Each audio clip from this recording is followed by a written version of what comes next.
Welcome to Sethu Chitra kitchen. நான் வீட்டிலே அரைச்ச சாம்பார் பொடியில் இந்த சாம்பார் பண்ணியிருக்கேன். அவ்வளோ டேஸ்ட்டாக இருக்குது. இந்த சாம்பார் பொடி எப்படி பண்ணணும் அப்படின்ற வீடியோவை நான் ஆல்ரெடி என்னுடைய சேது சித்ரா கிச்சனில் நான் சொல்லியிருக்கேன். நீங்கள் போயிட்டு பாருங்கள். சாம்பாருக்கு தேவையான துவரம்பருப்பு ஒரு கைப்பிடி சிறுபருப்பு எடுத்திருக்கேன். ஏன்னா அந்த சாம்பார் வந்து திக்காக இருக்கிறதுக்காக சிறுபருப்பு நான் சேர்க்குறேன். இதெல்லாம் நல்லா வாஷ் பண்ணிவிட்டு இந்த பருப்பு மூழ்கிற அளவுக்கு தண்ணி விடணும். இந்த துவரம்பருப்பு வந்து ரேஷன் துவரம்பருப்பு தான் நான் எடுத்திருக்கேன். இது வந்து வீட்டிலே அரைச்ச சாம்பார் பொடி. இந்த சாம்பார் பொடியில் தான் நான் சாம்பார் செஞ்சு காட்டுறேன். இது வந்து இப்போ நான் எடுத்துன்னு வச்சுருக்கேன் பாருங்கள். இது வந்து கடைத்தூள் வந்து பாருங்கள் நல்லா ரெட்டிஷாக இருக்குது. அவங்க வந்து சில காஷ்மீரி மிளகாய் அதெல்லாம் சேர்ப்பாங்க. நான் வந்து இதுக்கு வந்து காஷ்மீரி மிளகாய் சேர்க்கலை. வேணும்னா சாம்பார் பொடி அரைக்கும் பொழுது காஷ்மீரி மிளகாய் ஒரு 10 சேர்த்து அரைச்சிக்கோங்க. காரம் அவ்வளோவா இருக்காது. காஷ்மீரி மிளகாயில் காரம் கம்மியாக தான் இருக்கும். அதுவும் இல்லாமல் ப்ரிசர்வேட்டிவ்ஸ்லாம் கிடையாது. இந்த பருப்பு தண்ணியில் பெருங்காயம், மஞ்சப்பொடி நான் சேர்த்துட்டேன். அப்புறமா கொத்தமல்லி அந்த தூளியும் ஒரே ஒரு ஸ்பூன் தான் சேர்த்துக்கிறேன். அந்த அரோமா ரொம்ப நல்லாயிருக்கும். தக்காளியை கட் பண்ணி சேர்த்துக்கிறேன். ஒரு குழிக்கரண்டி நல்லெண்ணெய். ஏன்னா இந்த பருப்பு பொங்காமல் இருக்கிறதுக்கு நான் வந்து எண்ணெய் விட்டு இது ஒரு 3 விசில் வரணும். ஒரு சின்ன நெல்லிக்காய் அளவுக்கு புளி சேர்த்துக்கிறேன். தண்ணி விட்டு ஊற வைக்கிறேன். இதுக்கு தேவையான காய்கறிகள் பார்த்துக்கோங்க. வெங்காயம், பச்சை மிளகா, கத்திரிக்காய், முருங்கைக்காய். இது வச்சு தான் நான் சாம்பார் பண்ண போகிறேன்.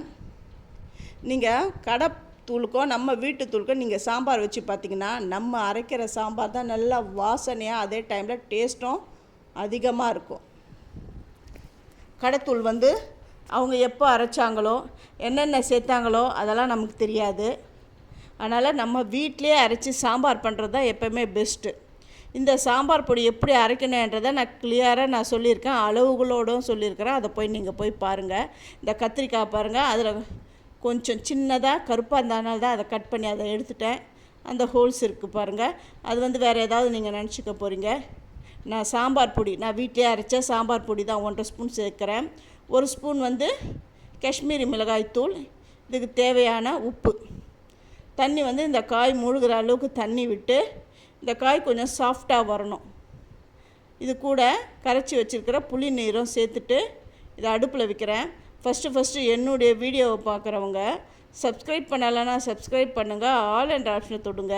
அப்போ தான் நான் போடுற ஒரு வீடியோவுடைய நோட்டிஃபிகேஷன் உங்களுக்கு காட்டும். உங்கள் பிடிச்சிருந்தா உங்கள் ஃப்ரெண்ட்ஸுக்கும் நீங்கள் ஷேர் பண்ணுங்கள்.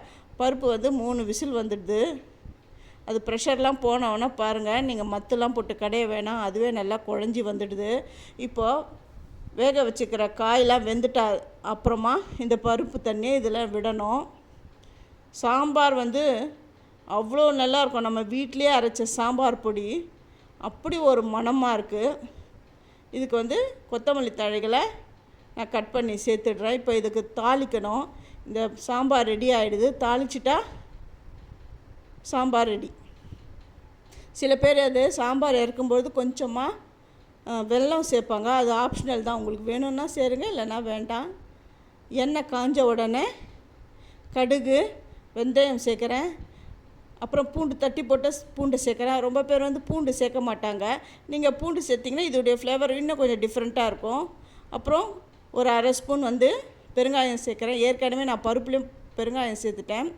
இருந்தாலும் நான் தாளிக்கும் பொழுது பெருங்காயம் சேர்த்துட்டேன். கருவேப்பிலையும் சேர்த்துட்டு இந்த குழம்புல நான் சேர்க்குறேன். இதை நீங்கள் செஞ்சு பாருங்களேன். அவ்வளோ பிரமாதமாக இருக்கும். இந்த சாதத்துக்கு மட்டும் இல்லை, இட்லி தோசை கூட ரொம்ப நல்லாயிருக்கும். இந்த சாம்பார் வந்து சாதத்துக்கு பண்ண சாம்பார் தான். நீங்கள் அந்த தூள் வச்சு நீங்கள் செஞ்சு பாருங்கள். வீட்டு பொடியை வச்சு நீங்கள் செஞ்சு பாருங்கள். அது டிஃப்ரென்ஸ் உங்களுக்கே நல்லா தெரியும். நம்ம வீட்டில் செய்கிறது தான் நல்ல வாசனையாகவும் செம்ம டேஸ்ட்டாகவும் இருக்கும். தேங்க்யூ.